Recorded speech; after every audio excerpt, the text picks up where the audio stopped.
And hello, my friends. Thank you for coming along once again on a Sunday morning slash Saturday night slash early hours of Sunday morning for Tabraze, for whom it is probably about 2 a.m. right now. I don't know why you do it. Every week you come along to Braze, and I wouldn't be getting up at 2 o'clock in the morning to watch my live stream. I wouldn't be watching my live stream if I was sitting around in front of the computer with nothing better to do. But then, okay, 1 a.m. 1 a.m. Yeah, so good morning slash afternoon to Crispian, who is currently driving from, should I say? I don't know. I always second guess myself about giving locations or anything these days after doxing myself multiple times and accidentally doxing one or two other people in the past as well. So anyway, Crispian and Imi are on a long drive from sort of west of Melbourne, and on the way picking up Don S, who has flown in from New Zealand and will be at the barbecue today. So that is super cool. I almost forgot something. Sorry. Part of the, yes, an important part of this process is that I acknowledge the traditional owners of this land, the Whadjuk Noongar peoples. I pay my respects to their elders, past and present, and to Aboriginal elders and peoples from other communities who may be taking part in this live stream today. So good morning to Crispian, Matt W, Lionel Maisels, Stephen W, Tabraze, still Stephen George, Scott Miller, Tech Nebulous, Imi, I think I said Imi already, Scott Miller, I've already said. Sorry, TTS is not working right now. There is an internal server error. Mitch has been working on it, but it's in the process. So his plan is to have it running on a production server for next week's live stream, but at the moment it's in a bit of a transition thing, and he said just before the stream that he thinks it'd be working for the stream, but it's not. So unfortunately no TTS today. That's just the way it is. I'm just going to try loading it again just in case it has come back, and he has headed off to bed because it is late in his time zone and he's tired. So no TTS. Where was I up to? But anyway, the result is that I'm going to probably repeat names because I'm reading down through the chat. I'm not using the curated list generated by the TTS system. So hello again to Russell Rennie, Matt W, Grant Maisels, and Stephen W. A little bit of a detour to go to the airport. Yep. I think that's everybody that has been mentioned in chat so far. Okay, let's start with something. Sorry, I'm just checking the TTS again, just in case it did happen to come good. Mitchell did say that he was heading off to bed about half an hour ago before the stream, but yes. Okay, so we are going to get back to Tabraze's question about 3D printers very shortly, but in the meantime, okay, I want to normalize something in the context of this live stream at least, which is bragging about achievements or projects or fun things. So I'm not going to start with my own brag. I'm going to start with something. Okay, I've got to pull this up in messages because I need to make sure I get the facts straight. Pretty much everybody who has been a regular, here we go, on the live streams would know Amanda from the chat. And yesterday she completed her EMT, emergency medical technician training, and was certified. So she is now a fully certified emergency medical technician, which is a pretty cool achievement. And she's not in the chat today because she's off doing some St. John's ambulance thing today. But anyway, so if she was here in the chat, she would probably brag about it. So I'm doing it on her behalf. So I want to normalize being proud of achieving things. And that is a really cool achievement. So congratulations to Amanda. She'll probably watch this stream later. I don't know. Yeah, so that's cool. So if anyone else in the chat has achieved anything in the, I was going to say in the last week, since the last live stream, but it could be any time, put it in the chat, brag about it, talk yourself up. It's so easy to downplay our own achievements and not to recognize the things that we've done. And it can be very difficult it feels very egotistical to bring things up. And I think this might be a bit of a cultural thing as well, like the difference between the Australian way of looking at ourselves and other people, and taking the piss out of ourselves and taking the piss out of other people as a way of indicating friendship and appreciation for them. Scott, this is almost an example of what I'm talking about. Scott just said, I survived yet another week. Good achievement. Yeah. So in many other countries, it's not so... in Australia, there is this whole tall poppy syndrome thing where if people start talking about the things they've done, then other people start to think, oh, they're a bit up themselves. Like, why are they talking about how good they are? We see that as being really egotistical and self-centered and nihilistic, which to some extent I think it probably is. But then our reaction to that is to go the exact opposite direction and to downplay everything and to not even feel like we can be proud of the things that we've done. So, yes. Simon just said, same here.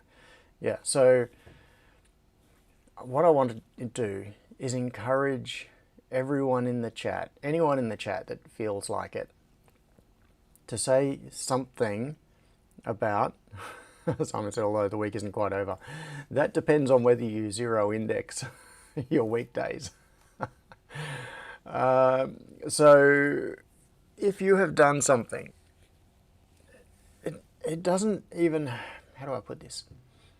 It doesn't even have to be something that you are necessarily proud of or that you feel proud of. It's just something that you have done this week. Please drop it in the chat. Mention it. Talk about things that you have done, and other people will probably be proud for you, even if you aren't proud for yourself. So please do that. Okay, just closing that off because I don't need that anymore. What do I need? What do I need? Not a whole lot. I have got... yeah, Stephen W says, index on Monday, none of that starting on Sunday rubbish. So,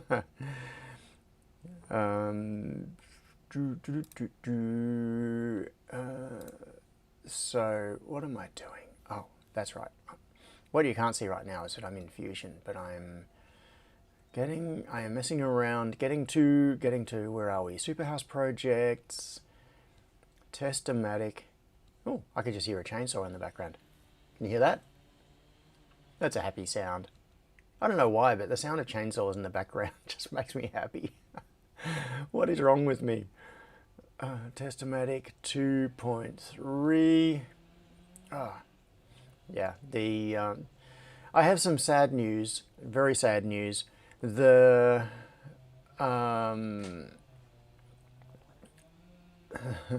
the sawmill over the road is moving. Many of you who have come to the barbecue will know Stuart from directly over the road, and those of you who have only seen the live stream have probably heard me talk about him. In fact, I think you may have even walked in on a live stream at some point. I can't remember. Anyway, so there's a sawmill over the road, and they have the factory that is directly over the road, another factory that is about a block away from here, and he has just given up the lease on this factory and leased another one, which is further away. And so the result is that I'm no longer going to have a sawmill over the road. It's being taken over by the card company, whoever it is, that makes like all the Visa and MasterCards and driver's licenses and stuff. Placard? Yeah, Placard. I think Placard have taken over the lease. They've got a whole chunk. They've got many factories in this area. So yeah, Stephen W says no more fresh cut wood smells. No. And no more free firewood sitting out there in big containers ready to be taken, which is sad.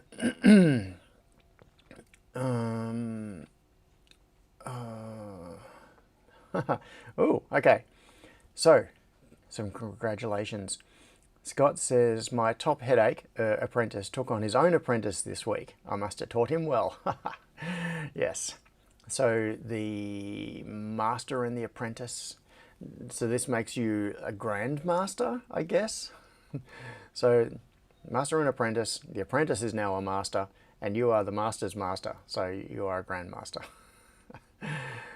Grant said, as much as I dislike it, ISO 8601, first day of the week is Monday. Yes. Yeah. I don't have strong feelings on the matter. It would kind of irk me if the week started on Wednesday.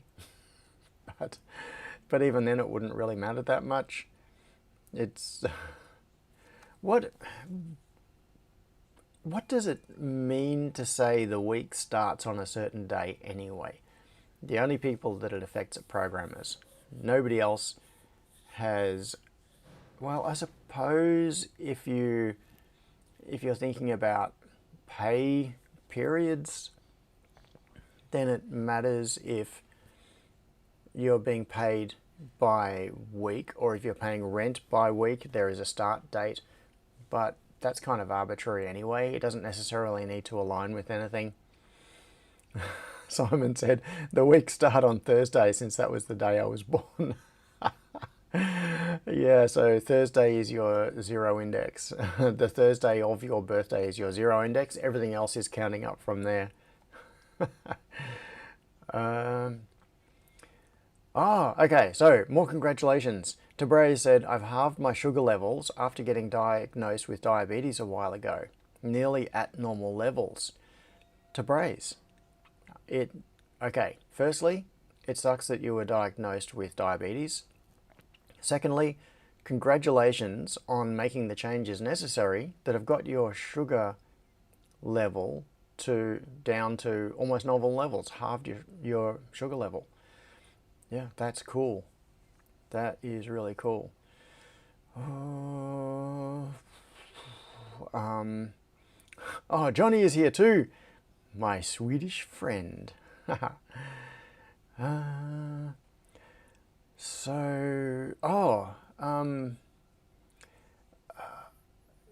Okay. Did I mention this last week? I don't think I did.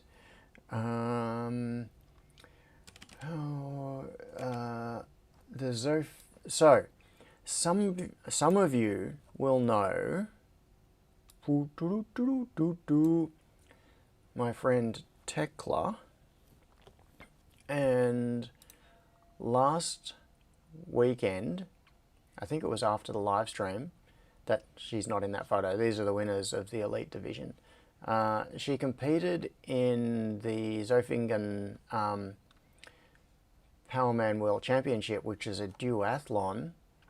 And, okay, get this. Where is it? Duathlon, long distance. This is what she competed in. Look at this. She ran 10 kilometers. Oh, and also this is in Switzerland, through like hilly Swiss country. This is not on the flat. She ran 10 kilometers rode 150 kilometers, and then ran another 30 kilometers, all on hills. In like 8 hours or something. Some crazy time. Totally insane. 7.5 hours, whatever her time was. Okay, so for context, this is like running a marathon, but stopping partway through to go and do a 150k bike ride and then finish the marathon. That is crazy. So anyway, okay, so I'm bragging on behalf of Tekla there. She killed it. I don't know how she can do that. Just completing that is ridiculous. Stephen says every hour starts at 12 on the clock. What? Okay, it kind of, yeah, it does. So there is a 12, which is also a 0, but they don't show a 0 because then you'd need 2 numbers at the top of the clock.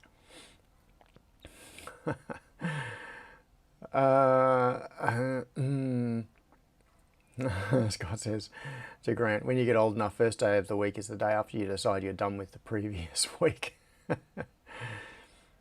Oh, and Grant says, but my pay period is Saturday to Friday. Hang on. Saturday. Oh, yeah, okay. Yeah, pay periods are kind of arbitrary. They are whatever the employment contract says.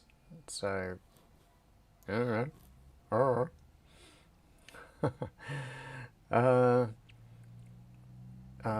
Espero says, how do those blood sugar testers that you wear all the time test you regularly? Don't they have to clean the needle to get a clean reading? Ah, that is an interesting one.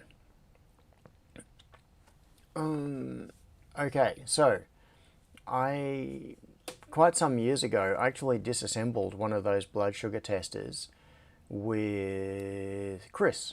So one of Nick and Chris's carers is diabetic, and she was trialing one of the little wearable blood sugar testers for a while. They're like a disc. They look kind of like an AirTag. It's a round white disc, self-adhesive with a sensor in it that penetrates the skin. So you get it stuck on you, and then it uses Bluetooth, I think it was Bluetooth, to communicate back to a phone or some other device so that you can get continuous blood glucose monitoring.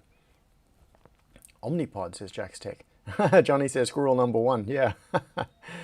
And so wagon loads. This is a brag. We'll take this as your brag. In high school back in the 70s, I did a walkathon and did 13 miles with part of it in pouring rain. So that's what, about 20 kilometers. That is a pretty serious walkathon. So yeah, that was half the distance that Tekla ran with a 150k bike ride in the middle. Still insane. Yeah.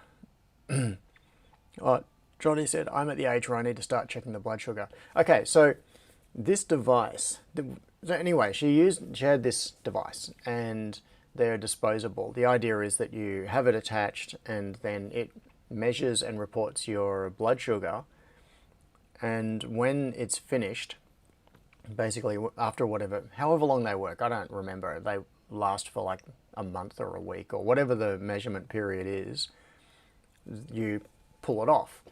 So and they're disposable. And so we opened it up, put it under the microscope, started tracing out what was on it, and we discovered that it was, oh yeah, that's right. So then we did like a quick little trace up of what is the circuit. It had a microcontroller on it. I can't remember exactly what. It was like a TI, whatever is out there is noisy. Was it like a TI microcontroller?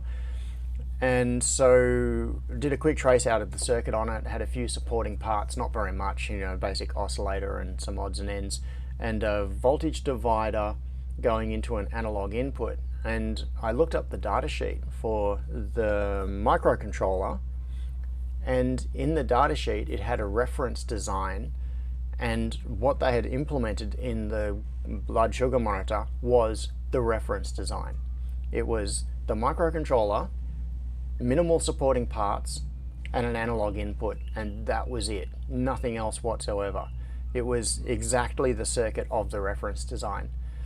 The analog input itself went to the part that goes into your skin, and which does the analysis. And that, I think, is where all of the magic happens. It was like so this is going back a few years, and I'm going from memory. I may even have photos of it, because I think we took photos when we were pulling it apart. The probe that goes into the skin was like a flex PCB. It wasn't anything special, but it had some kind of a sensing thing on it, and I don't know what actual characteristic it was measuring, like how the amount of sugar in your blood affects the signal, like what it was actually detecting. That presumably is the magic secret sauce that was implemented by the company that made the glucose meter, whatever it is. So yeah, that is very noisy out there at the moment. But as far as the microcontroller was concerned, it was just reading an analog input from this probe. So the probe itself must have been undergoing some kind of a chemical reaction or varying its characteristics based on the amount of sugar that it was. Yeah, Tabray's just said, is blood conductivity impacted by sugar? Maybe. It could be as simple as that, because from memory it was 2 leads down the little flex PCB, and yeah. No, Andrew says, depends on the continuous glucose monitors. My son's needs to be replaced fortnightly. Yeah. So, yeah, this one might have been fortnightly as well. I can't remember. This is probably 5 years ago now, or longer, 6 years ago. So, it is a test of my memory. I just remember what we discovered in terms of opening the device up and seeing what was inside it. But the end result was that what was actually inside it, and it had a coin cell, and that was it. So its power source was just a little coin cell. It only had to work for a short period of time, and the micro would just go into deep sleep and then wake up periodically, I guess. I don't know how frequently they sample, but even if they sample every few minutes, what they would do is go to sleep and then wake up after a few minutes, take a sample, transmit the data via Bluetooth, go back to sleep again. So a coin cell is going to last for ages in that sort of scenario. Andrew says, this is replying to Johnny. We have Night Scout running with Xtrip on my son's phone. There is a Night Scout integration for Home Assistant. Ooh, so Home Assistant can keep track of your blood sugar. That is actually kind of useful. There are so many things you could do with tracking blood sugar and then reporting it back to back via things. So as long as your data source is reliable, so you're using like a proper tested, certified, calibrated, etc. blood sugar meter, so you can rely on the data you're getting. What are they doing out there? They're bashing around. So Tabray says, does that provide feedback to an insulin pump? Aha, now that is where things get both dangerous and interesting. So what you're talking about there is effectively an artificial pancreas. There was a great talk at LinuxConf a few years ago about a project to do that, an open source project that takes the data from blood sugar monitors and feeds them back into an insulin pump. But it's one of those things that very much falls into the category of certification is kind of good. to make sure that you're not going to do something that will either kill you by being over enthusiastic or kill you by not working the way it should. So I would be, Andrew says, my son has an insulin pump, but we're using the closed ecosystem. There are a lot of people doing this with open source software and hardware. Yeah, there are. Absolutely, there are. Wagonloads pointed out the blood oxygen level can be measured optically. That's right, that's how they do it. It's done using, I believe, infrared, or maybe, I can't remember, I don't know what wavelength, by shining through the skin and measuring reflections and things. Tabray said, I assume it was a certified system that published data to MQTT or something. Yeah, okay. This is a very interesting but very large squirrel that we could be chasing going into this. Jack Sec said green and infrared. Yeah. Johnny pointed out earlier, my bed actually measures my pulse. Your bed does. Okay, I don't get that. What sensing method does it use? Is it like millimeter radar or something that is measuring your heart rate? Because things like millimeter radar can be used to measure, they can detect your heartbeat and also detect breathing. So you could do things like report respiration rate and heart rate in a non-contact system. Hang on, I got a tickle in my throat.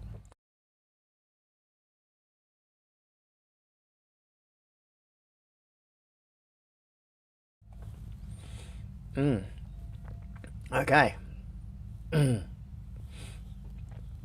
Yeah. Johnny is just responding to Andrew's thing about what? Scott says, while in hospital in early May, I had a blood oxygen monitor running and the nurses regularly came in and demanded I breathe through my nose. Oh, I don't know why.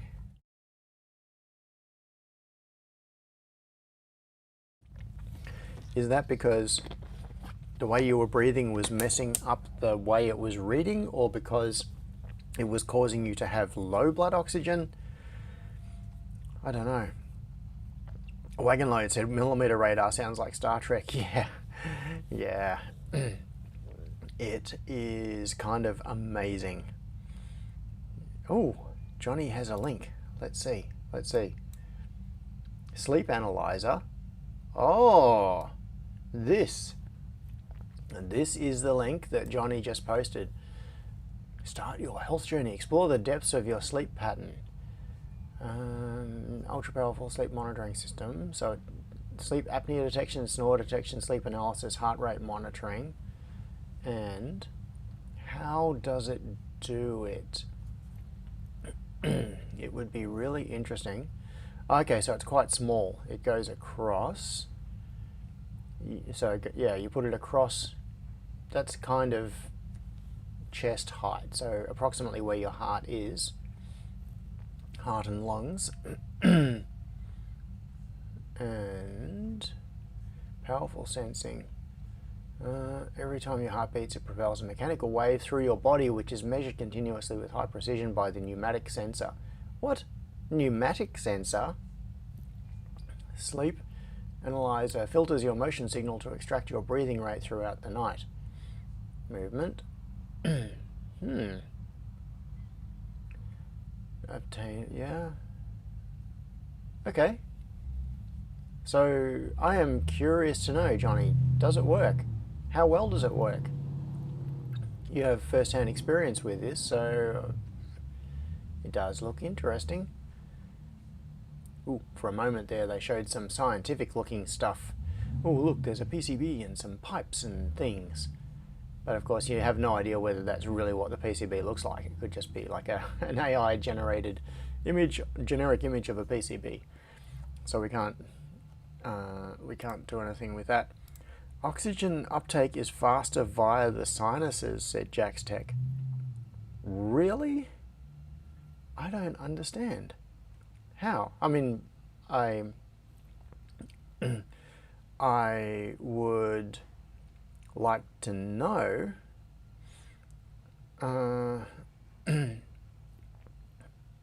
Had an oxygen feed to my nostrils, but bad sinuses mean I tend to mouth breathe. Mouth breathe. Oh, okay. Ah, right. Okay, so that does make sense. So if you had the oxygen feed like cannulas or something in your nose and you're breathing through your mouth, then you wouldn't be getting the oxygen coming in from the cannulas. Yeah. And yes, it works. Johnny said, Jackstack said, I meant when you have obstructed paths, it's a shorter path. Yeah. Wagon Load says, sounds like an air mattress connected to a TPM sensor. Yeah. So TPM is tire pressure monitoring sensor. That's based kinda what it is, but kinda not. It looks like it does use actual pressure monitoring because it's got these hoses running around through it, and then it's measuring the variations in pressure, which would be as a result of your physical movement against it. I'm amazed that they could pull out heart rate information from the noise, because the noise of your body moving around just in general, and of you breathing, they must be doing some pretty serious data analysis stuff to pull that information out of the signal coming from the pressure sensor. Very interesting. Oh, and Johnny says, I actually bought it to check my apnea. It gets worse when I'm stressed. Yes. Oh, and Andrew says, I've just installed the integration for Night Scout to my Home Assistant. Does exactly what it claims to do. Nice. Oh, earlier there was that comment about it being like a tire pressure monitor. I think I may have mentioned this quite recently. I know I've talked to someone about it, but fairly recently I came across something about how tire pressure monitors work, and that certainly some of them, I don't know if all of them, but some of them don't actually measure the pressure. What they do is measure the rotation rate of the wheel compared to the other wheels, and if your tire pressure is decreasing, the diameter decreases and of the wheel, and so it rotates more quickly. So if you're driving along in a straight line and 3 of your wheels are rotating at the same rate consistently, and one of the wheels is rotating at a higher rate, it means that tire is low in air pressure because it has started to decrease its diameter. So they're measuring, they're doing, yeah, it's different. Anyway. Oh, Tabray says, the TPM conversation was with me on a stream a few months ago. Yep. Cool. Wagon Loads asked, could a BME 680 measure breathing and heart rate? I don't think it could measure heart rate. That would be a different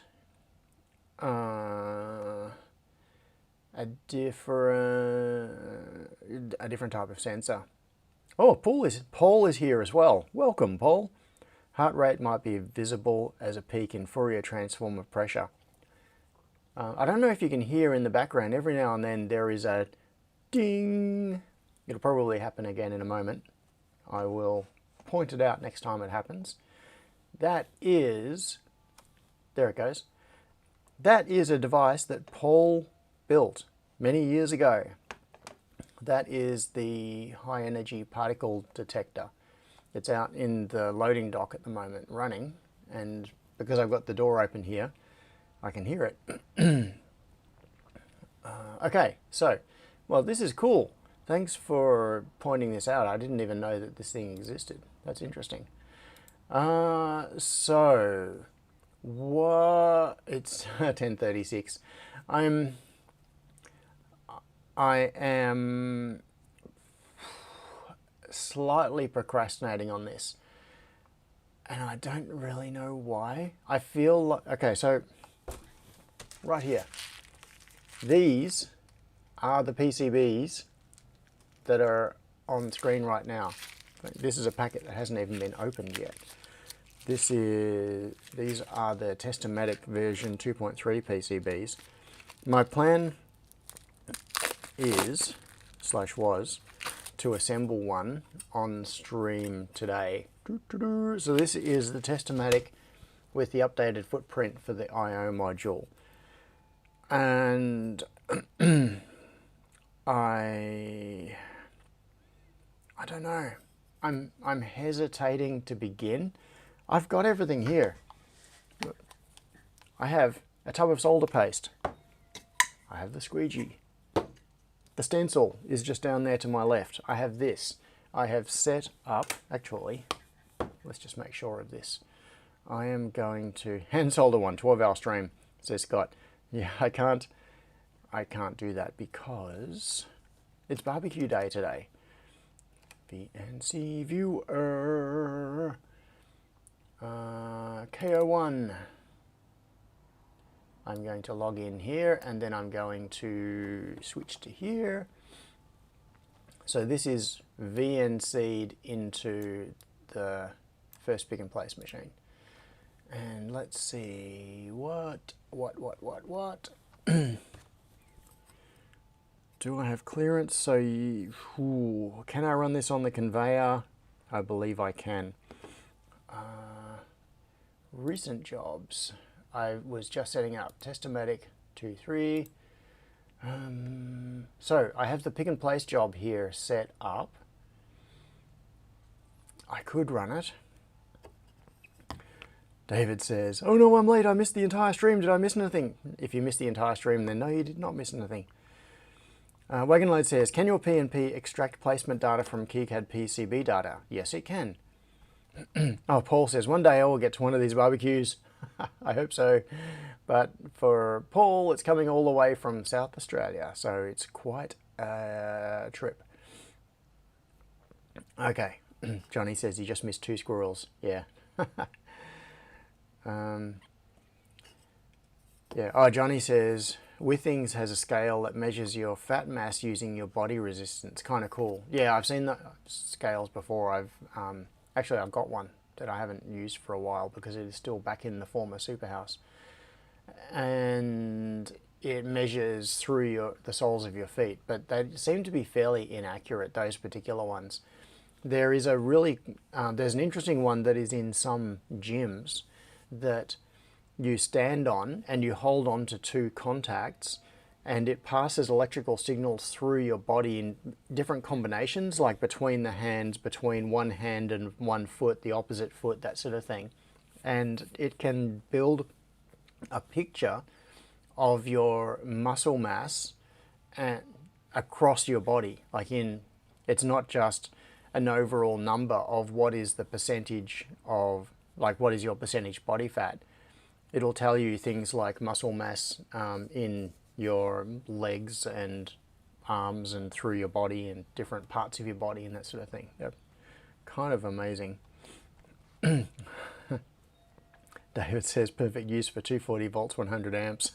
Yeah. Johnny says I am a nerd, so I have no muscles.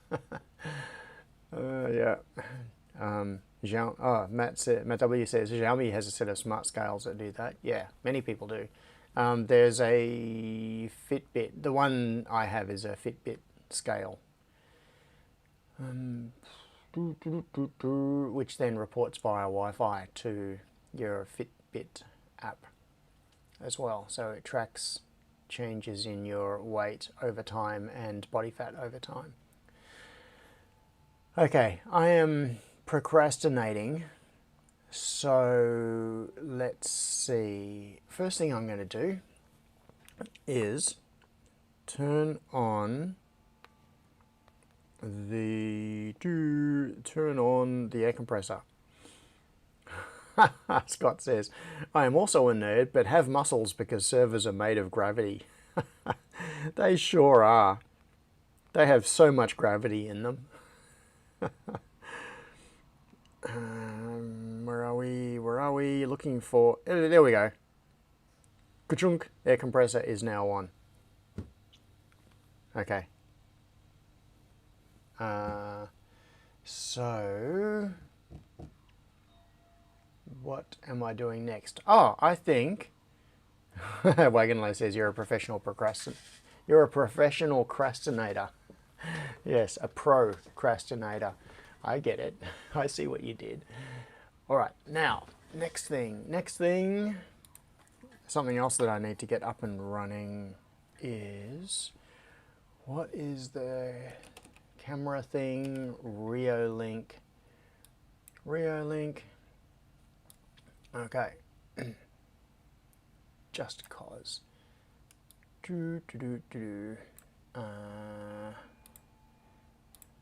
Let's go to that one. Oh look, you can see the vacuum cleaner bumping away under there. You know where my cursor is, kind of there. It looks like it's sort of trapped. Oh no, it's just got itself off the leg of the chair. Now it's moving around. What you can also see front and center, that is the new solder stencil printer thingamajigamy. And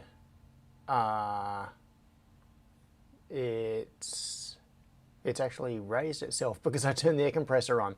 If I'd started the video before turning the air compressor on, we would have seen this whole gantry go and rise up to its top position. So it's currently elevated. When the air compressor goes off, as the pressure bleeds off, the gantry falls and ends up just sitting down against the bottom tray. So that is now in place. However, I am not going to use it for this particular board because I'm only going to do one of them, and it's less trouble to do one by hand than it is to mess around with the stencil printer. So what am I doing? Oh, turning on the pick and place machine. That's right, that's what I was doing. I forgot all about it. Oh, what's going on out there? Someone with a noisy car. Need this on. Hello. Yeah, it's really getting stuck under the chair. I think I'm going to save it. Get off the chair. And move the chair over here.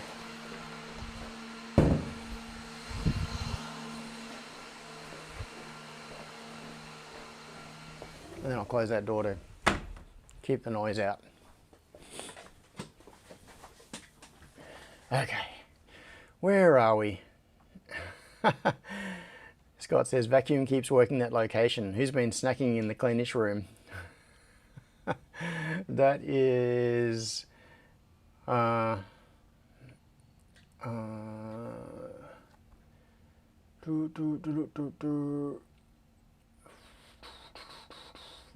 am I doing?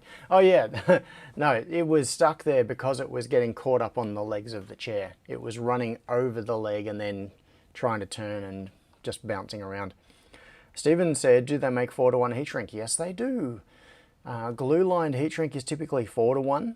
Normal heat shrink is typically 3:1. Just for reference. I don't know why. Paul asked, does the room have a HEPA filter?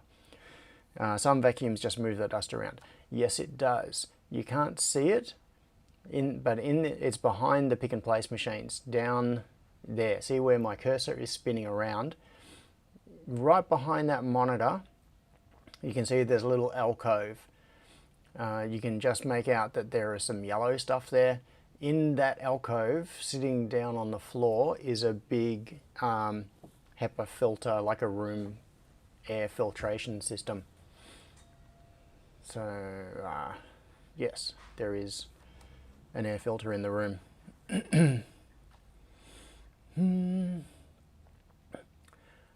Okie dokie. Moving that out of the way.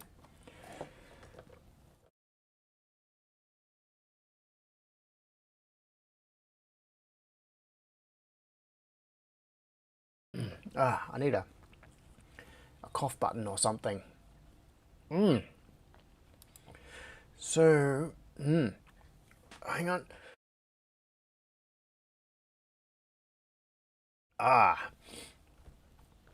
Wagon Load says you might need 4:1 heat shrink for going around a plug-in cable for guitar plugs. Yeah, there are many situations where I have something like a large connector and a significantly smaller cable, and so there are times that I do things like put a small piece of heat shrink onto the cable first, and then another piece of heat shrink so that it overlaps, and it's just to bulk up the diameter of the cable. And glue-lined heat shrink is good for that because it's significantly thicker than regular heat shrink. So a layer of glue-lined heat shrink over a cable can add a bit of bulk to it, and then you can get a better job of sealing with the next piece of heat shrink that goes over the top of the whole thing. And yes, I have been known to use 3 layers of heat shrink. So 2 layers on the cable and then another layer over the cable and the connector. That sort of thing can be necessary when you're using things like XT60 connectors, which have physically quite large bodies. So to shrink from the body size down to the cable size is a big differential. Okay. David said this is repair work, so I can't get it over the cable before assembly. Yeah, that is a problem. What am I doing? That's right, I am going to tell OpenPNP to connect to the machine, and then, oh, actually what I'm going to do is I'm going to come back to here and bring this up, that, and inside the machine.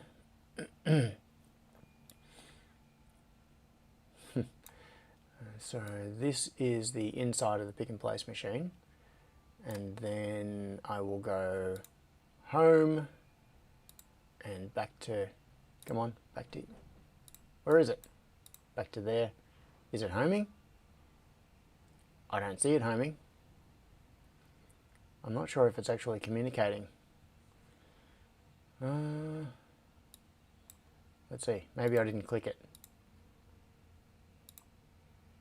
Is it homing? I have a feeling that it is not communicating with the machine. Or is it? Because we should see the nozzles jogging up and down.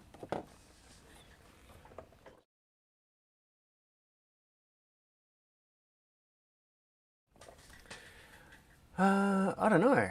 Why is the machine not responding? Okay, I'm going to turn it off. Error actuating, error in response. Okay, the machine is not responding, so I'm going to go and have a quick look. In fact, what I might do is just turn the machine off and on again.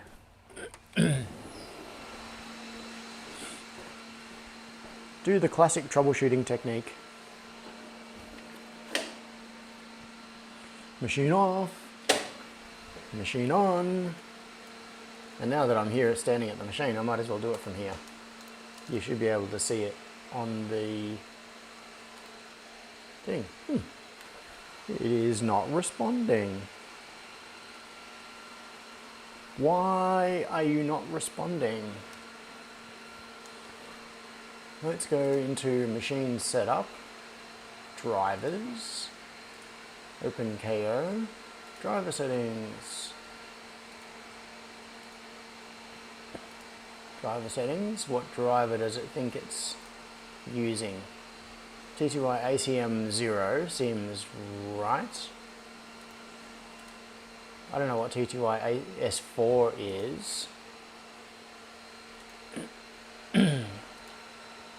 Error actuating, yes, yes, yes. Okay, so in this situation, my solution is close that and do this.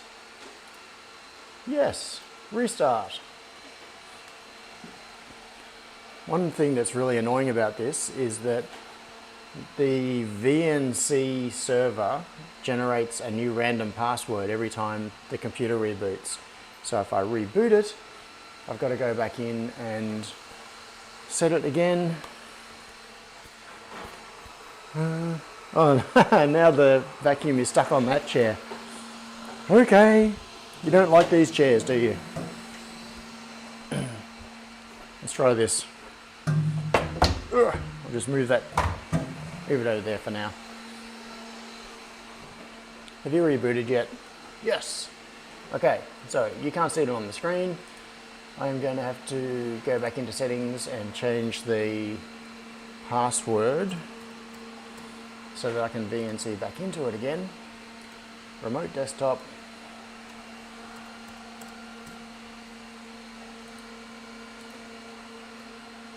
But while I'm here, I am going to try connecting to the machine and see if it's working now. Hello, little thing. Come on, start up. Okay, connect and home. What? Homing is not working. Oh, it's because the machine's not even turned on. That would be one reason. It was turned on earlier, I should point out. I turned it off when I did the restart on the control computer. And come on. Now OpenPMP has got itself into a state where it's not responding. I think the vacuum is now tying itself up on a power cable. It's really not doing very well. All right, next attempt. What? The machine's still not homing. Well, this is annoying. Do I take this as a sign? I am worried about this little robot. It is really getting itself tangled up on that power cord. It might manage to untangle itself. I'll let it go. This machine is not connecting. Maybe I need to reset the... Okay, I'm going to disconnect there. I hope you're all chatting among yourselves and doing something interesting. Okay, I just hit reset on the OpenKO interface board. So now, try again. What's the time? 10:50 something. So there is still time to get it done if the machine responds now. But it's not. It's not responding. So, I think I will come back here and procrastinate some more by catching up on the chat. Where are we? Plot twist, the vacuum unplugged the PNP. Could have been. Jackstack said, is it already at home? And Tabray said, manually jog it. Yeah, those were both good suggestions, and it was already at home. But even if it is already in the home position, and then you tell it to home, what it does is jogs out away from the limit switch and then approaches it so that it re-zeros itself. And it also clears the conveyor, and it does the Z-axis on the 4 nozzles. So,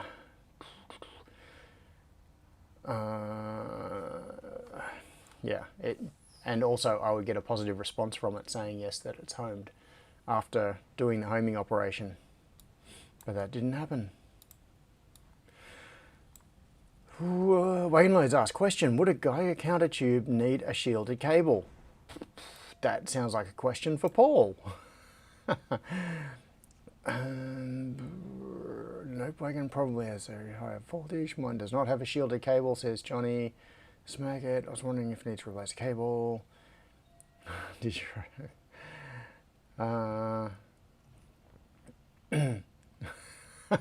Paul's comment, vacuum, was saying, hey, what about this chair? Yeah, it's pointing out all of the things that I left as snag hazards for it. Stephen W. turns monitor off and on again. Yes, Johnny, I restarted the computer. Yeah. Tabray says, can't you just log in using a normal username and password and tell VNC server to use the user's credentials? I can log into the computer directly. That's no problem. It is just that VNC server generates a new password randomly every time it boots. And there is a way that you can modify the configuration and force it to have a static password. But I did that a while ago.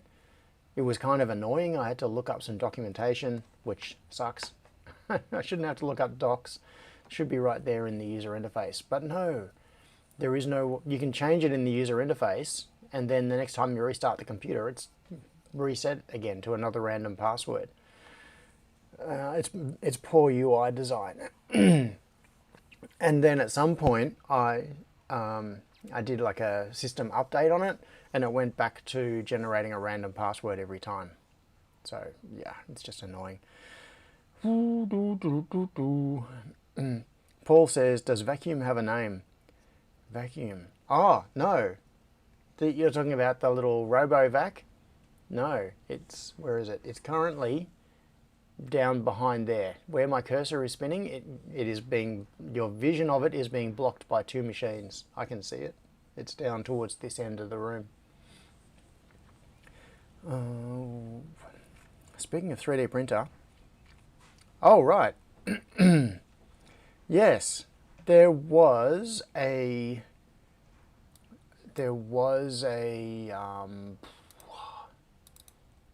let's come back into here. Yeah.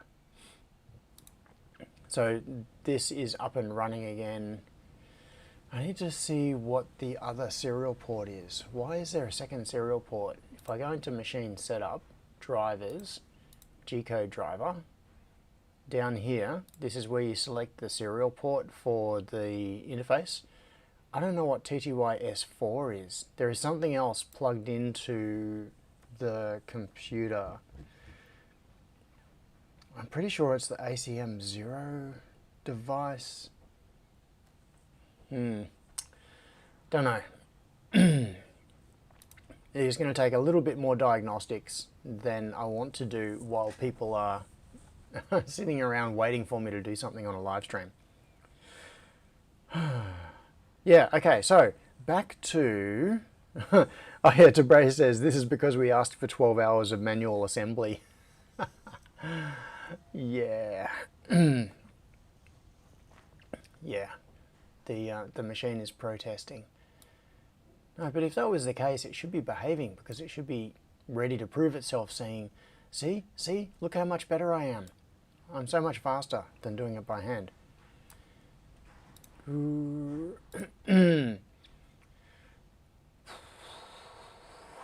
Okay, so right at the start of the stream, there was a question from Tabarez about choosing a 3D printer.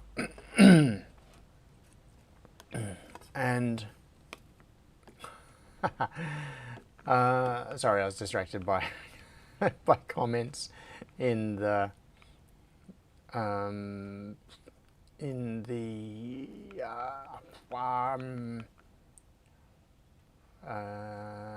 from Cosmic Ray. Pete is here. Pete, membership for 28 months. Your face is a 3D printer.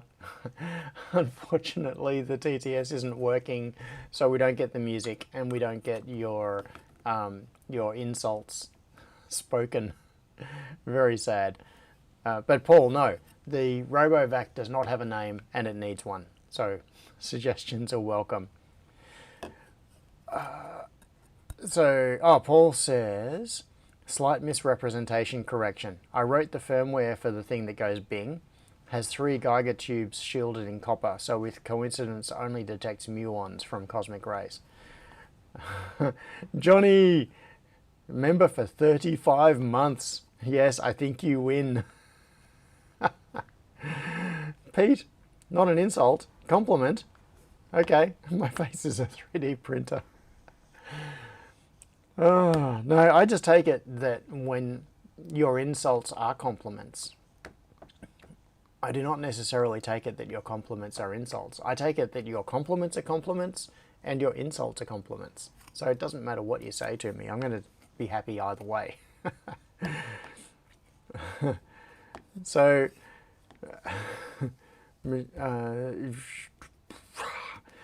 okay. So I think I must have misrepresented earlier when I said that Paul Schultz, who is in the chat here, is the one who made that cosmic ray detector. So Paul has just clarified that he wrote the firmware for it. And I was actually under the impression that you physically made that device as well, Paul. But no, that must have been done by someone else. Yeah. Wagonload says, typo correction, John, you need to make your PNP auto-load parts reels. Ooh, now that is a serious challenge. It is... You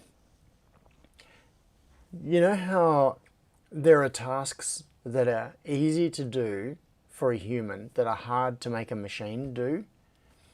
Like there's that video from during the week, whenever it was, of...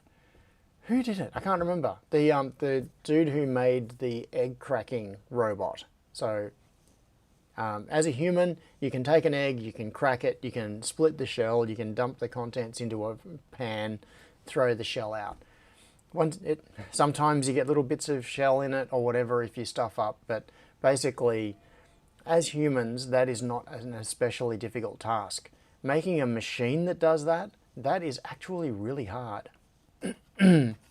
Now, so Robert Hart made the device. We worked together as an art project. So it was Robert who made the physical device. Cool. Thanks, Paul. And, okay, so tasks that are easy for humans can be hard for machines. Tasks that are hard for humans are often even harder for machines. Now, putting a new reel into a feeder is not an easy task. It's actually really awkward and tricky. It takes a little bit of practice.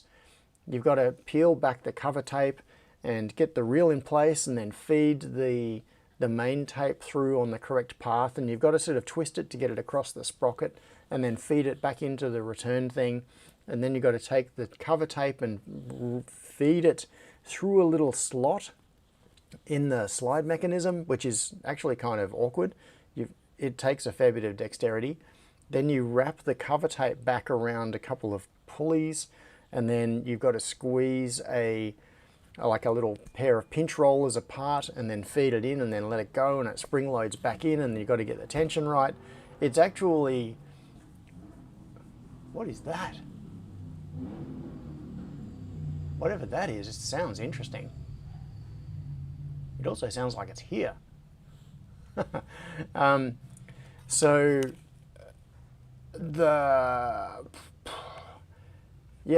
replacing a reel in a feeder is a tricky task that requires dexterity and knowing what you're doing. Trying to make a machine do that? Ooh, that would be a seriously challenging task. Pete says, getting out of bed in the morning is easier for a machine than it is for most humans. Simon said, stuff made here. Yeah, it was the Stuff Made Here channel that did the video about the egg cracking robot. Scott says, I never get out of bed in the morning. Mornings are for people that can't figure out how to work nights. Yeah. And Jackstack said, there's a reason most factories still human load the feeders. most. Yeah, I don't know of any that would machine load feeders. I don't even know how you would do it. You would definitely need a feeder that is specifically designed to be auto-loaded. Regular feeders are not designed to be auto-loaded. They are designed to be loaded by people with fingers. So, yeah, and ideally you want 8 fingers and 2 thumbs. Otherwise, it's going to be very, very tricky to load a feeder. Now, this board. No, I'm not. I had momentary thoughts. Where is it? I'm going to chuck it over there.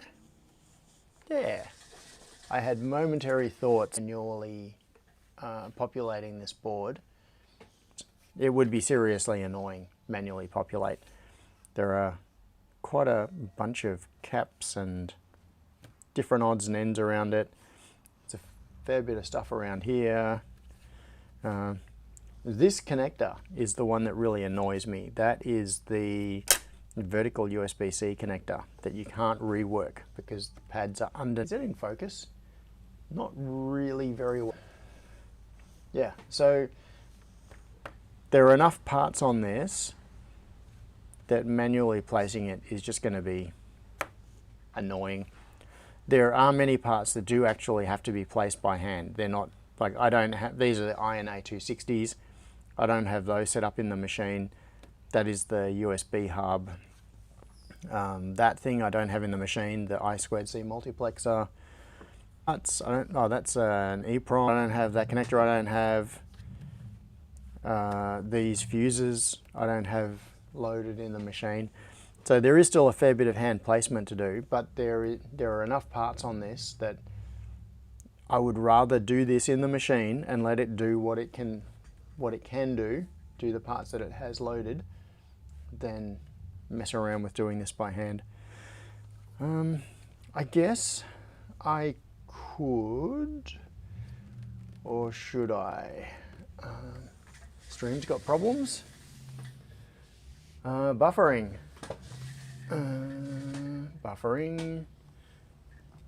Buffering. Let's see what's going on.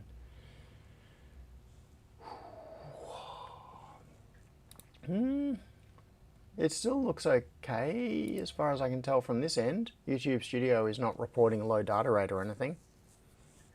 Yeah.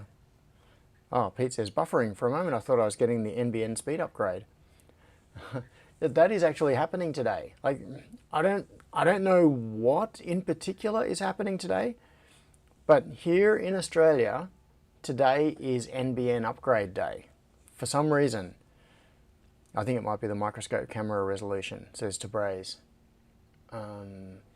Oh, that problem. Yeah, buffering for everyone means that it is at my end, it's not at your end. Or at the very least, or maybe it's YouTube. I can blame YouTube. Their ingestion servers. Oh, Jack's Tech said there's a few factories that store the feeders preloaded and auto-load feeders into the machine. Yeah, now that would be a far more practical thing. And also using feeder carts. Because at the moment, like, my machines are low end and they have individual feeders that go onto the manifolds. But in higher end machines, what they do is set up an entire set of feeders in a trolley, and the trolley docks with the machine.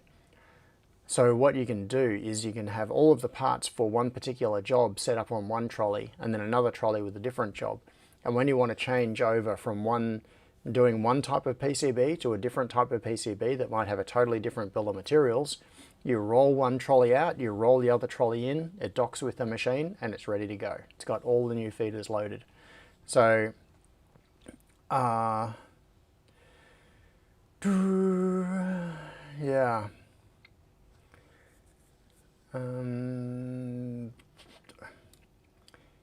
Yes. So, mainly on HFC NBN. Notice from NBN, welcome to the 20th century. Yeah. Oh, Espro. Okay, so I don't want to get too political on this either, because it just it becomes too much of an argument. Espero said, just wondering, not trying to get political, but is Charlie Kirk known in Australia? And then said, have you heard his name before in the last few days? I was not really that aware of him until a few days ago, but yeah. Let's avoid that subject. We'll end up with heated discussions. Heated. And it just opens up arguments, because it's so hard to have conversations about that sort of thing without being misunderstood. So I don't want to get into it. Not now. Maybe in person at the barbecue, that sort of thing can be chatted about. Wagonload says you can have all parts on this PCB on one reel.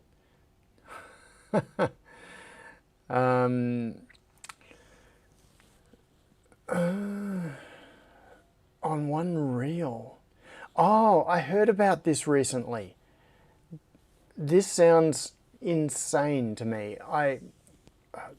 There's a podcast I was listening to a little while ago. They haven't put out an episode. Oh, actually, no, they did put out an episode a couple of weeks ago. It was the first one for a long time.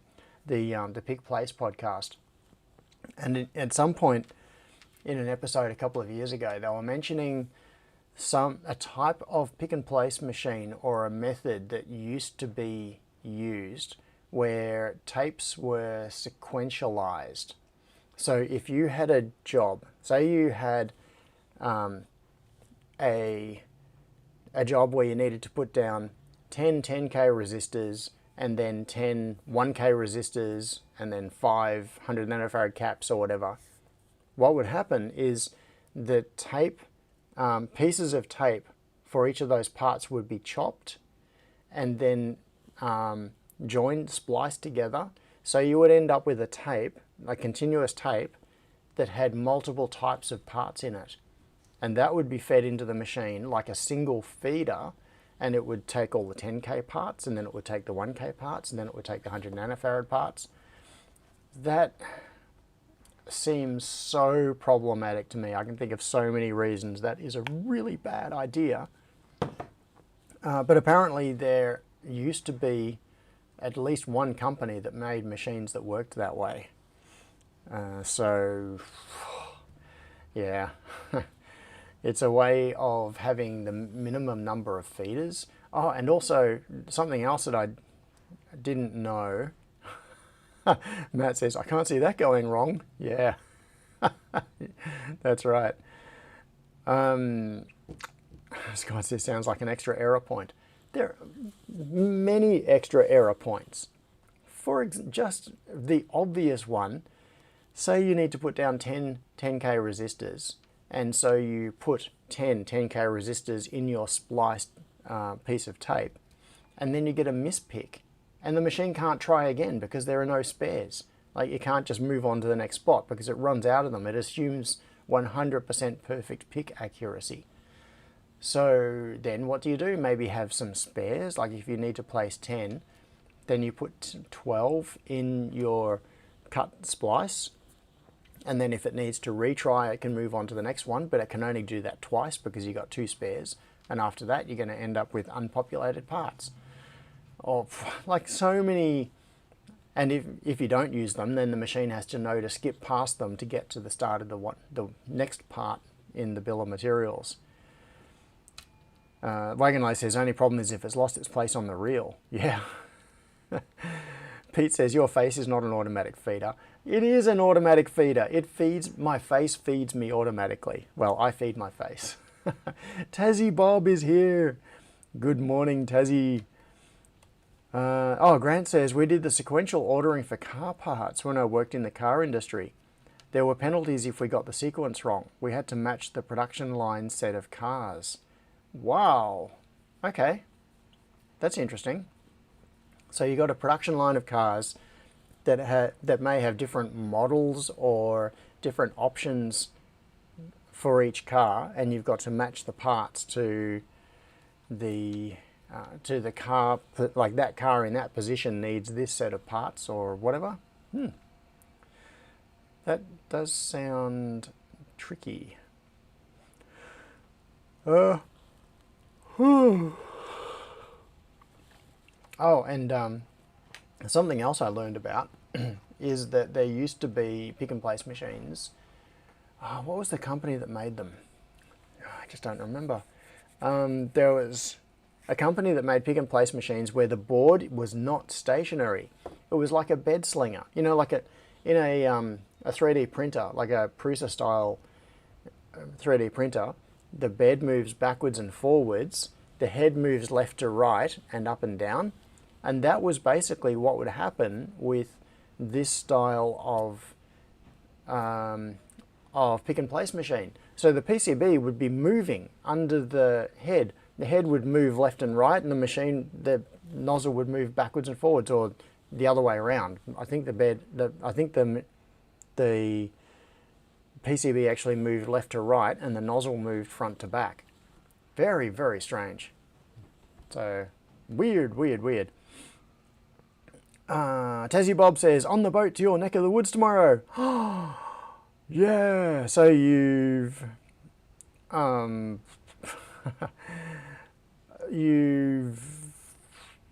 coming up to the mainland, away from the secret little island that we won't mention because we don't want anyone else to know how good it is, and we don't want people going there.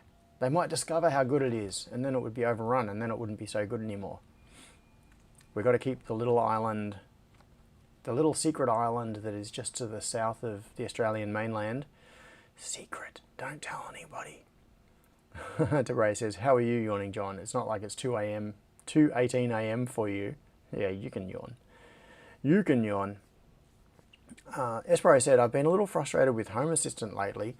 Everything's a project to figure out, and it seems when you're working on one project, something pops up you have to fix, and an update pops up.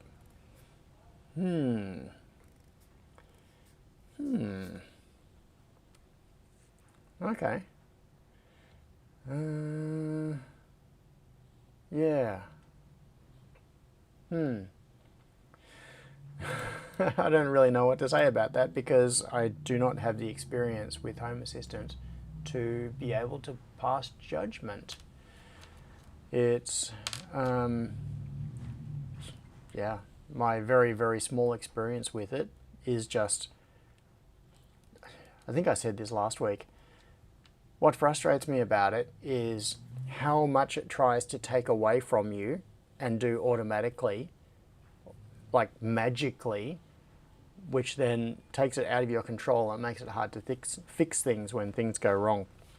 When you have manually configured a system, at least you know the configuration is not going to change out from underneath you. And if things do break for whatever reason, because it was you that configured it, you know how to fix the configuration. It's when systems try to do auto discovery and auto configuration, which seems like a worthy goal, and it allows you to very quickly bootstrap to onboarding devices and getting to some sort of usable system. That is when it is dangerous. It can feel like you're not really built on solid foundations. But, yeah, Teray says, the last update broke my Tesla fleet integration. Had to reset the setup and it's working now. And Andrew says, with Home Assistant, you need to keep doing the upgrade cycle and fix things each time, otherwise it becomes a nightmare. Ooh, that sounds sad and frustrating. So, anyway, this is the journey that I am starting on. Maybe by next week I will be totally pissed at Home Assistant and I will have backed away from it again. But I hope not. I hope not. I hope it turns out to be the solution to take over from the configuration that I currently have.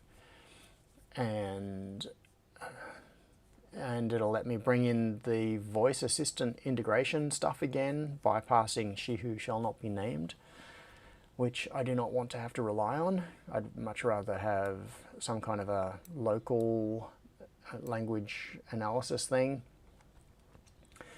Jacksec says, Home Assistant was designed for normies, not tinkerers, but they've missed the mark on a few things.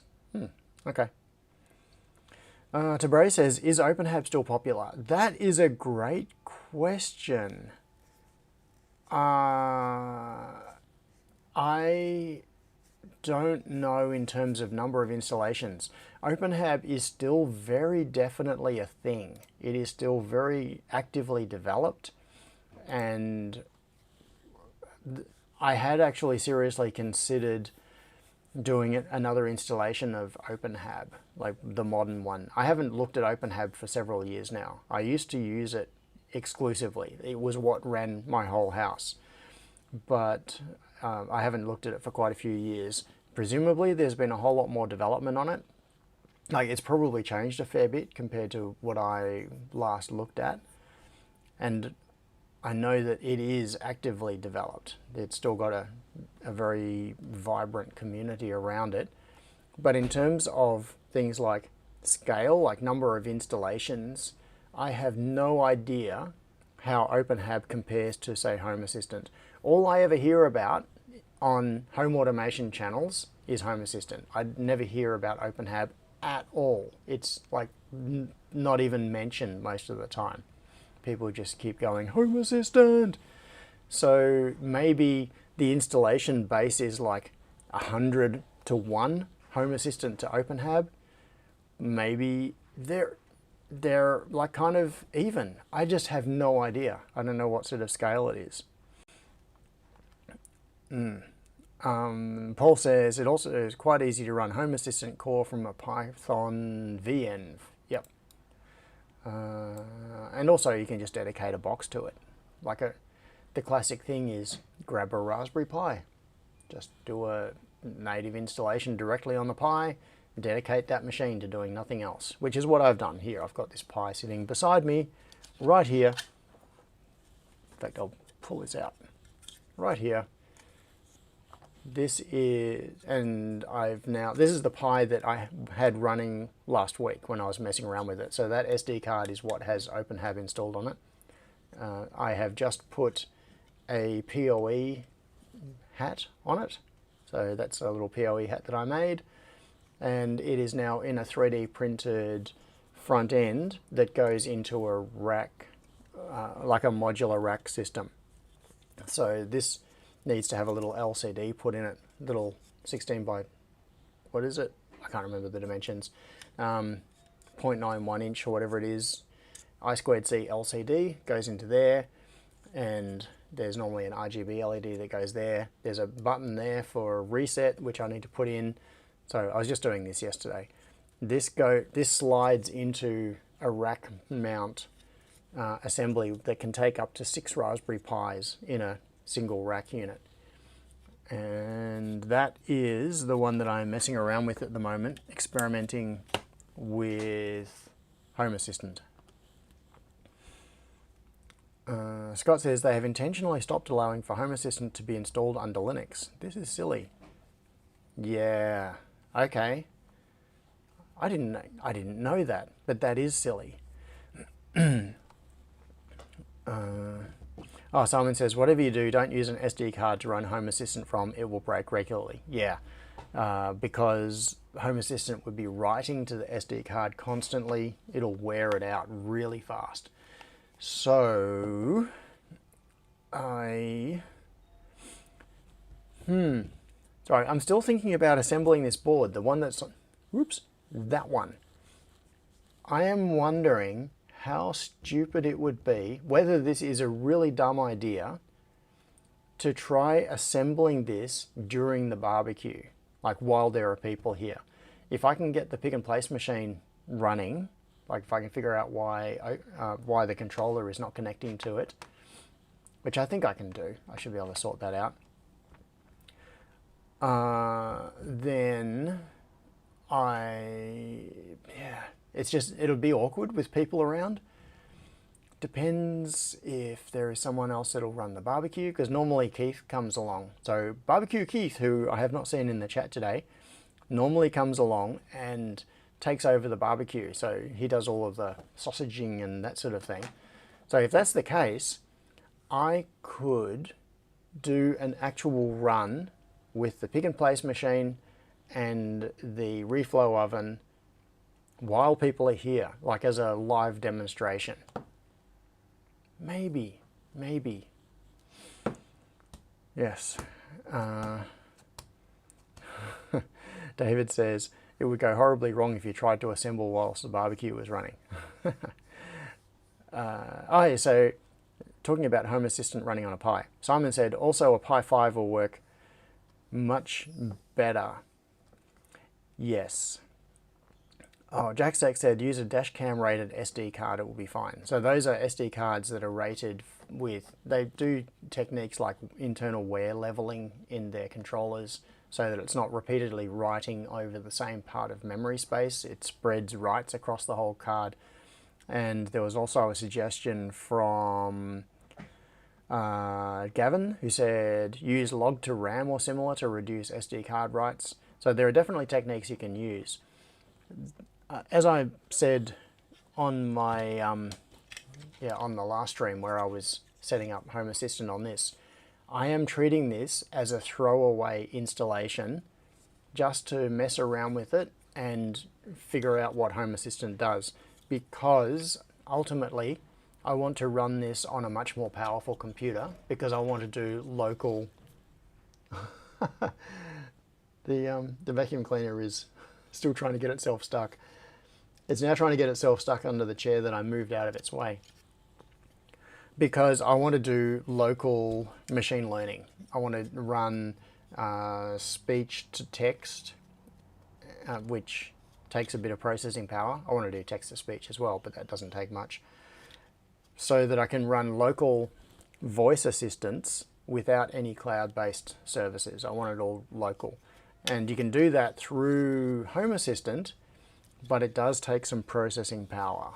And a Raspberry Pi is not an ideal platform to do that on. It works, but it's slow. There's from what I've heard, there is a bit of lag. So when you're using voice commands, it takes a little while to process your speech and then act on the response. So the acting on the response is not the slow bit, it is the processing the speech that is the slow bit. Superhouse said they have also been integrating AI in Home Assistant more and more. Yeah. Simon said I run Home Assistant on a Pi 5 and offload ML to a separate machine. Right. The Gavin says Conan the Room Destroyer / vacuum.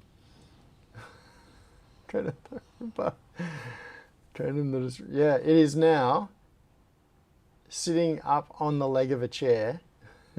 Spin with the little thing just spinning, going nowhere. Oh, it's backed off. It's finally decided that it's stuck, that it wasn't making progress, and it's backed off. It's just bouncing around in the corner under a chair leg.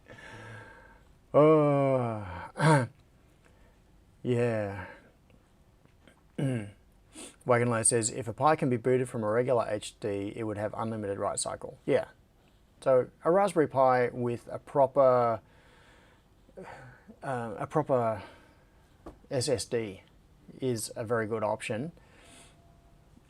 KD6-3.7. That's an interesting name. Welcome. I don't think I've seen you in the chat before.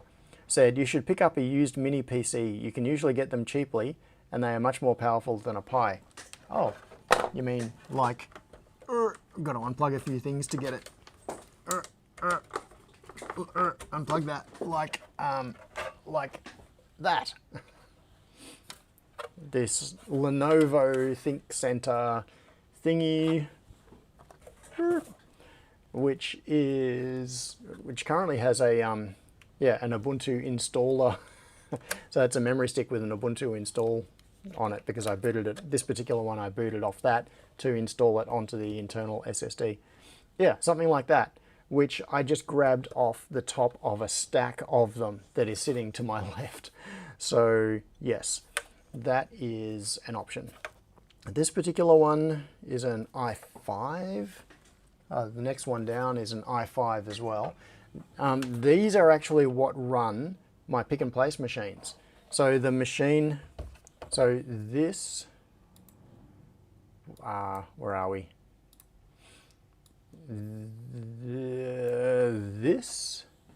This machine that we are VNC'd into, which is running, in fact I'm going to quit out of OpenPNP. This machine is running Ubuntu on one of these little Lenovo Think Centers. I've got one of these in each pick and place machine. And on the desktop it says KO1, so I know which machine I'm looking at because they all look the same when you log into them. And yeah, so that's my plan. In fact, what is the, can I get any, if I come to here and I do cat proc CPU info, what have I got in this one? So some of these that I have are i7. Yeah, this one is an i7 4765T, 2 gigahertz. So it's 8 core, I think. And how much memory has it got? Proc meminfo. What have we got here? I think it's probably got 16 gig of RAM. Mem total. What? Mem free, mem available. That number does not make. Oh, it's only got 8 gig of RAM. Okay. Yeah, with a small amount reserved. When it says mem total, 7913. That's a weird amount of RAM. It should be 81 something. But it must have some reserved for like a VGA buffer or something like that. So that's an i7 with 8 gig of RAM. Not especially fast. Yes. Okay, so Tabray says they produce VM images for KVM and VirtualBox. And Paul says, my Home Assistant hints. Set your user to advanced mode under your user settings, bottom left. Install and enable ESP Home Builder. Ah, okay. On ESP32s, I put device name in the code so I know which one I'm talking with. Yeah. Yeah, that is quite a problem. When I ran up Home Assistant last week on the stream and it discovered Tasmoda devices, it discovered, I don't know, like 20 or 30 Tasmoda devices, and every single one just says Tasmoda. I've got no idea what any of them are. Which one is which? I've got to just start, like, I'll just turn one off and then see what devices turn off and then put a label on it. Because I can't sell it as new. Okay, I'm not sure what that was referring to. Okay, so it is 11:35. It is heading towards the end of stream time, and it is barbecue day today, which means there will be people coming. It looks like there is something going on in the street. There hasn't been any noise recently, but it looks like there's a trailer or something parked kind of almost across my driveway. It's probably to do with moving the factory over the road. Yeah. Oh, Matt says, we still got time for the 3D printer war. Yeah, I have tried to come back to that a couple of times and then it hasn't gone anywhere. All right. Now, people, give your opinions. Tabraze wants to buy a 3D printer. The priority is more towards quality and features than cheap price. So good quality and one that does good things rather than trying to save a few dollars necessarily. Okay, so recommendations, go. And this is an area where it would be very, very easy for, how should I put this?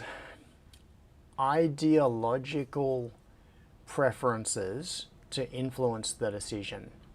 Like whether you have trust in the company that makes the printer, whether you want the printer to be open source, how much you care about being able to modify it, and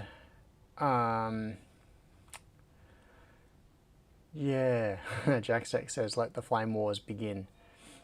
Matt W says, bamboo H2S. Yes.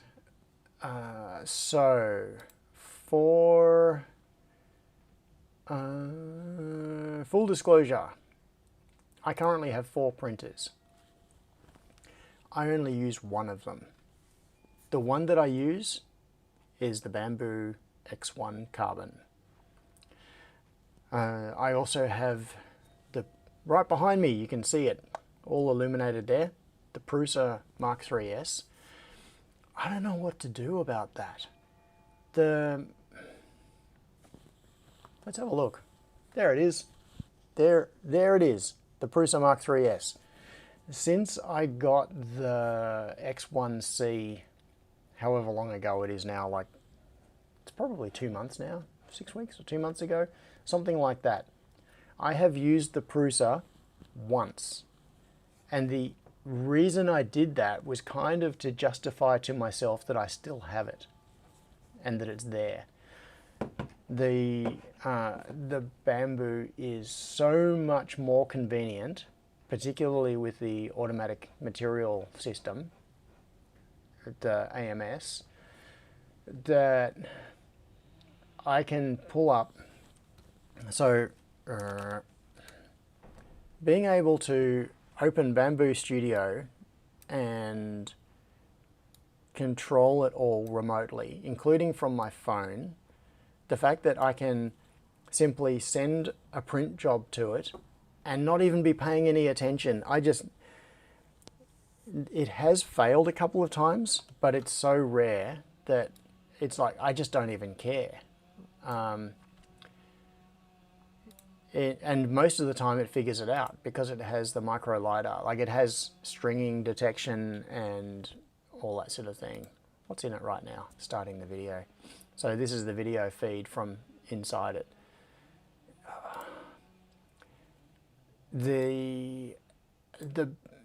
Okay, Bamboo printers are significantly more expensive than some of their direct competitors that have come out.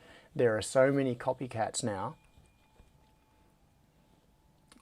but yeah, you can see the levels in the material system. I finished a white reel and then it failed over automatically. So things like this, it's just so convenient. You see this one here, cannot read. Okay, please unload the filament and try again. All right, where are we? Prepare, sync info, I'm going to sync the filament. All right, back to the device. So this filament, what I did was I could see that I was getting low on white. This first slot had a white reel in it. So I chucked another white reel in slot 3, and when it was running a print, it ran out of this filament. It auto-detected the run out. It moved to the other equivalent reel of the same color and just kept right on going with the print. I didn't even know when it happened. So that sort of level of convenience is just, it means that I can print things and just not care. It's like, send to the printer, come back a couple of hours later, it's done, after getting a notification on my phone saying it's complete. Matt W says, I have an AMS with 3 rolls of black and a roll of support and just let it switch automatically. Yeah, okay, so Jack's Tech said, does Bamboo lock you to their filament? No, they don't. But the convenience of the filament is, all right, let's have a look at something. It sounds like I'm being a sales pitch for Bamboo right now, but this is really just talking about my experiences. All right, Bamboo Lab. If we go to Filament, shop filaments. No, okay, so to directly answer the question, no, they do not.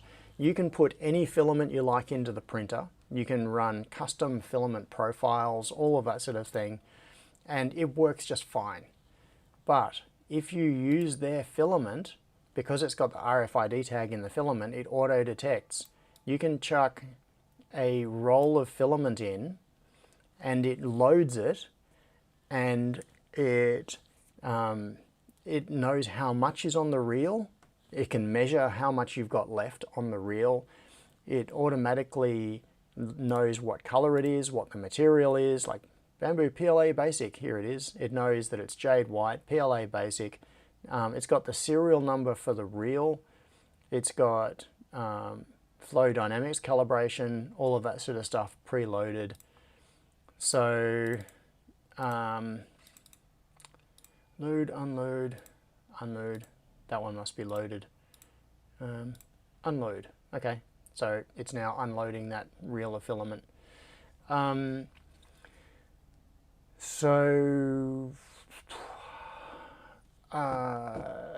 where are we? How much do you pay for a reel of filament? Look at this. If I go to like PLA Basic, this will do. Pick, let's get some black as a refill. So without the spool, I'll get 5. I'll get a refill. Get that. Oh, hang on. Am I in the right thing? PLA Basic. 1 kilogram spool. Basically, the point I'm making is that the prices aren't ridiculous. The prices that you'll end up paying are often cheaper. Card is empty. Oh, didn't I not do add to cart earlier? Okay, 4+ rolls from $22.99 or $27.99 a roll. This is Australian dollar dues, by the way. It's not US dollars. So that would be like $15 US-ish for a reel, for a roll. And that price difference is whether it's a refill or a roll. And that's the other thing that I like, is that you can buy refills which don't come with the plastic spool, and then you're not throwing spools out all the time. You just get the filament and a cardboard core, and that's it.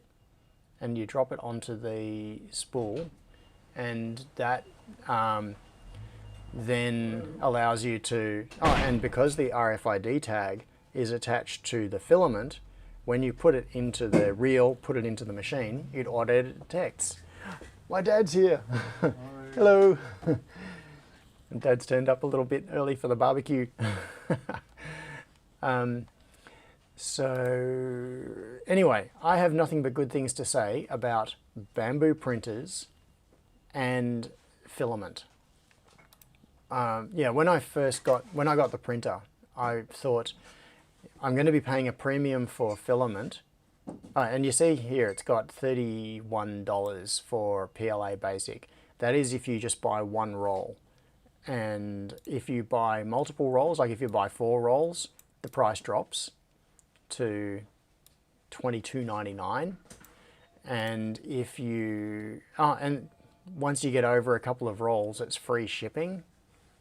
So I can have rolls delivered within about 1 to 2 days for less than the price of going to some discount filament place. And you get the benefits of the RFID detection of the filament type and everything else that goes along with it. So anyway, I can't say enough good things about bamboo printers. Paul says, is that rolls of the same color? No, you can mix and match. So if you got 4 rolls of 4 different colors, you get the discount price. Yeah. Oh, Don said he and Crispian are on the road. So Don is on the way from the airport right now. Oh, that's exciting.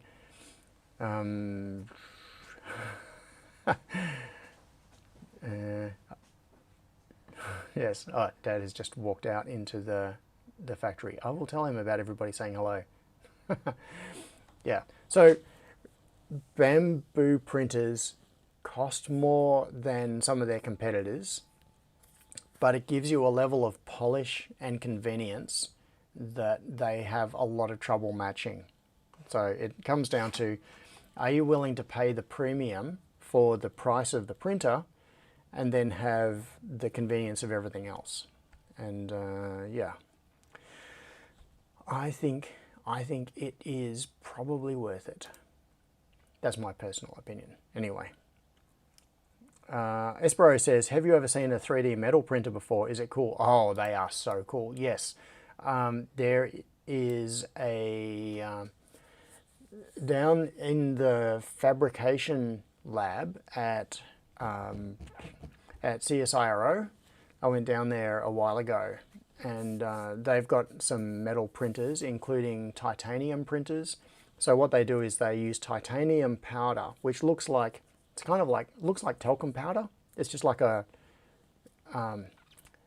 just a powder. So basically what they do is they use titanium powder and then laser sinter it in order to fuse it together into a solid.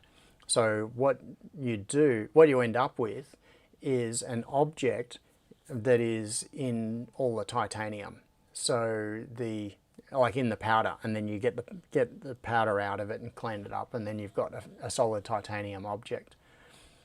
They are amazing, but very expensive and very specialist. So if you're in a situation where you need to make things with a geometry that's hard to machine, you need to make things out of titanium, and you want it to be a geometry that might be like a, in this particular case, what they were doing was using it to make rotors for, what was it for? I meant, like, think of a jet engine where it's got the curved blades all around it. That sort of thing is very, very hard to machine, but you can 3D print objects like that. 3D printing allows you to do geometries that might be hard to achieve with machining, but you don't get the good surface finish. The surface finish on it is not like a machined finish. So usually you want a combination of using laser sintered titanium to make the structure of the part, and then some faces you might need to then machine in order to get nice flat surfaces and accurate dimensions and things. Turbine, says David. Yeah. Yes. Oh, and David says they make the turbine fan blades with internal cooling channels. Yeah. So you can have an internal channel that curves around the inside of the blade, and there is, as far as I know, it would be impossible to achieve that with regular machining methods, because you can't get a tool path, like you can't get a tool into the internal cavity of the blade. Scott says titanium benchies would be kind of costly. Yep.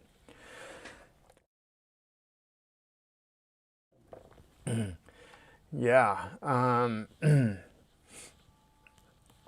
Yeah, Jack Seck said most of the universities here have them now too. Yes. So they, yeah, they're one of those things where they're not super exotic. They are around the place, but it's a specialist tool. You need to be able to justify a $100,000 printer. And for something like a university where they might, a university can justify a $100,000 tool that is going to be used for a variety of projects. An individual hobbyist cannot justify a $100,000 tool. That's what it comes down to. So, yeah. Tabrez says, what about resin printers? Oh, those are different again. They have very different characteristics to FDM, like the fused deposition modeling, whatever it stands for, printers, where you are adding plastic onto a thing to build it up. Resin printing produces quite different results. So it very much comes down to your use case. What is it that you want to print? For typical things like enclosures and brackets and random little bits of plastic, using an FDM printer is the way to do it. If you want something that has high detail but is not structural, and the classic example is like little figurines for, you know, World of Warcraft and that sort of thing. If you want to make a little figurine that is quite small and has very high detail but is not physically strong, then a resin printer is great for that sort of thing.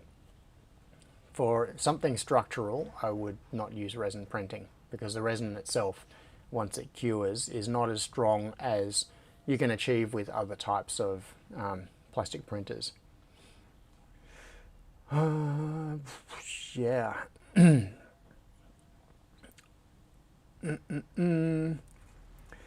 Okay, so Tabre says, mostly enclosures, some moving parts, think plastic chains or interlinks. Yeah, so for those sorts of use cases, do not get a resin printer. They are really good for some things. They have really good, interesting characteristics, but they have downsides, like the messiness, the cleaning required, the fumes, all of those sorts of things. Those downsides are worth the trade-off if the benefits of a resin printer match your use case. Espero says, what if you could resin and dip it in something to make it stronger? I don't know. Maybe, but it's using a messy process when you could use a much cleaner FDM process and just not have that problem. So you could print out of nylon or something.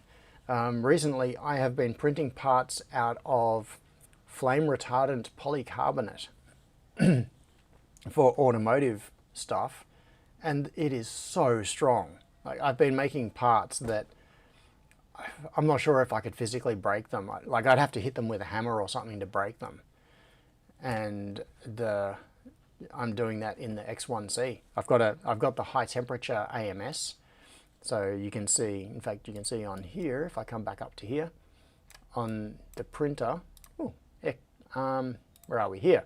So you can see it's got PC. That is polycarbonate.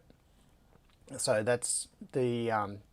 I've got two AMSs attached to the printer. I've got the 4-way AMS Pro 2, and I've got the single slot high temperature feeder or AMS, and that has polycarbonate in it. So I can print from that and print polycarbonate. And those parts are just crazy strong. Yeah. Anyway, I am going to go because it is almost time. I'm just feeding the squirrels at this point, and I really should start setting up for the barbecue. Yeah. Oh, Tabre says eBay has them for £500. X1C, that is. Yeah. Okay, if I was going to buy a printer right now, I kind of missed the timing on it. What I would buy right now is an H2S. Okay, so the number 2 in here is the generation.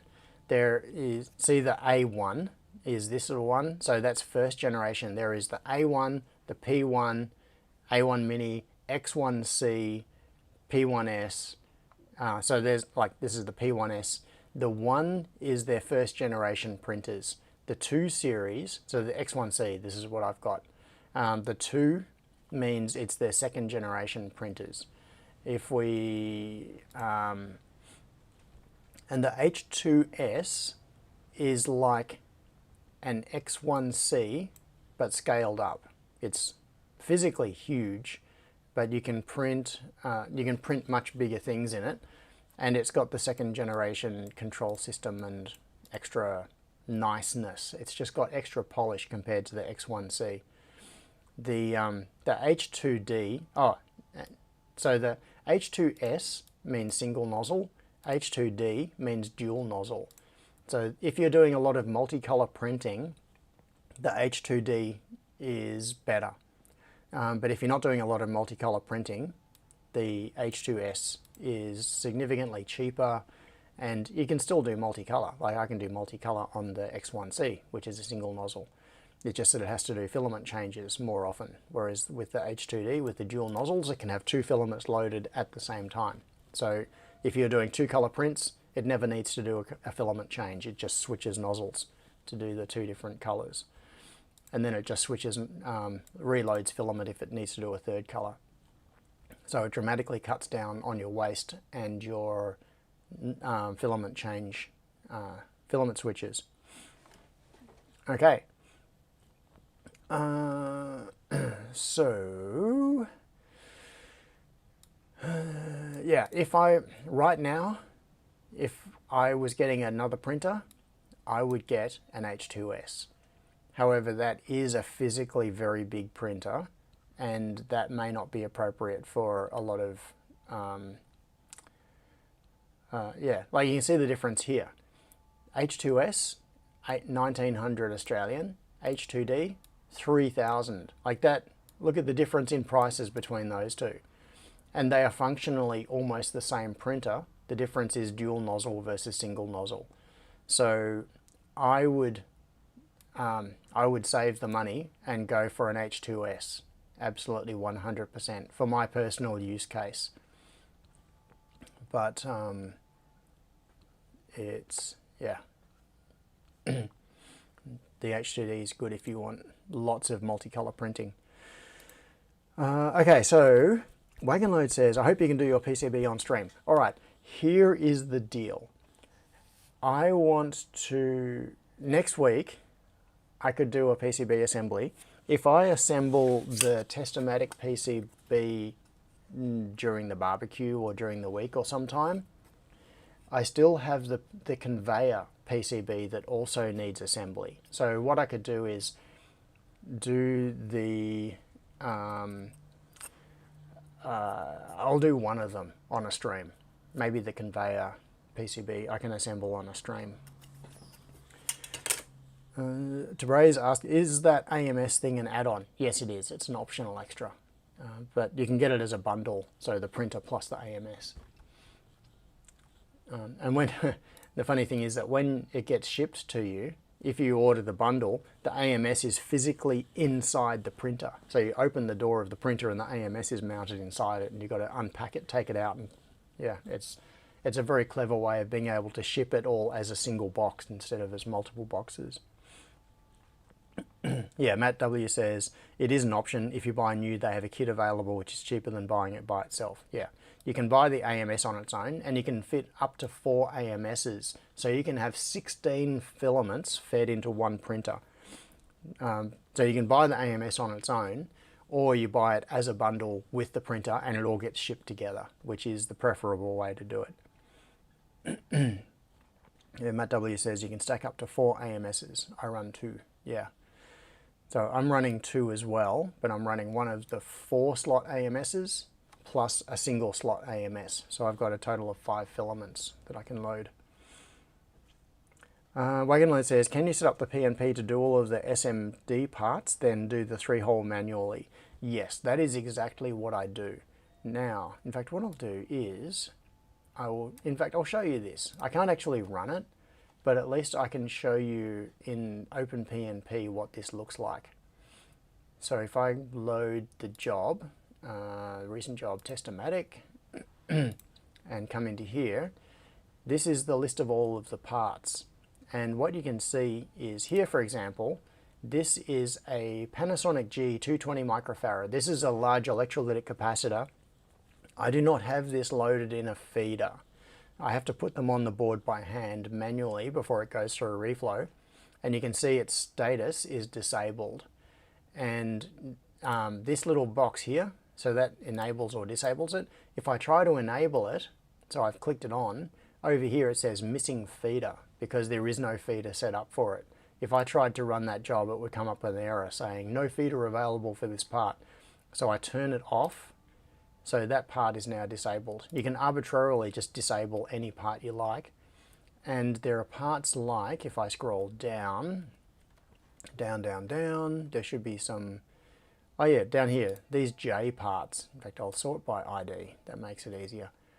The J parts, yeah, the J's are jacks or connectors. There are some JST connectors on here. There are all these through-hole connectors. These all have to be put on manually, like soldered on after the board has been through reflow.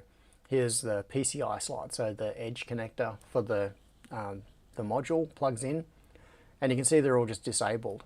So if I'm setting up a new job, like if I go to boards and I wanted to, I'm just going to pick the last one, so the Testomatic board. What I can do, I'm not actually going to go through with this, but I can go import part placements, and you can see here the options include importing Eagle Mount SMD, KiCad POS file, so .pos is position coordinates. So I could directly import a KiCad POS file from here.